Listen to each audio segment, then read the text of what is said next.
Food for thought. You finally made it to your dream destination. You've been waiting to travel here. You get there, it's so amazing, you don't want to leave. But you bought a round trip ticket, so you have to. I never want to be in that situation. So that's my main reason for only buying one-way flights.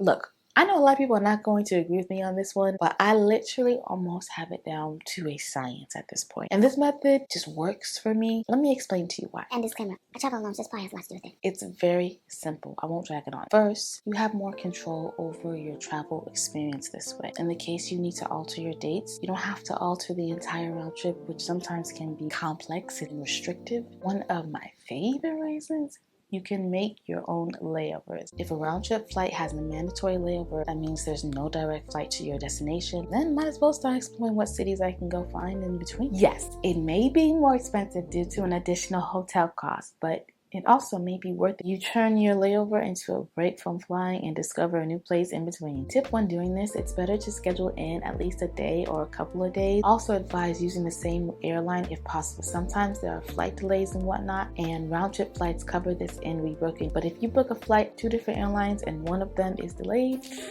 that's not a good situation to be in, aka you lose your money, honey. Another reason, a lot of times it comes out to the same price. Okay, maybe not a lot of times, but sometimes. It depends on where you're flying to and from. This is not always the case. Okay, I personally do not mind spending a little more because of this last reason.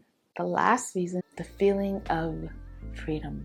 If I want to stay in Barcelona, I can stay, no problem. No, this does not mean don't plan ahead, okay? Don't just buy a one-way, get lost, and say, I'll figure it out later.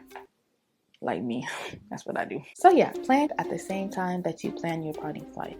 This is important too because if it's an international flight, some airlines won't just have single return flights available. So you would have to do that trick I mentioned earlier, schedule another city in between when coming back, which I usually love to do. Also, I recommend always verify the specific airline refund in just all policies before buying the ticket. You may think all airlines have the same rules, but they definitely do not. Honestly, most times because of this method, I usually buy at least main cabin flights for the flexibility. So in most cases, this method is not a money saver. If you haven't already noticed, so if you're looking for that, I'm sorry. It's more so a spirit saver because you know, the freedom in your soul that it brings. But it's also often not really that much of a significant price increase. Mind you, you gotta do a little research, you know? Okay, just thought I'd share.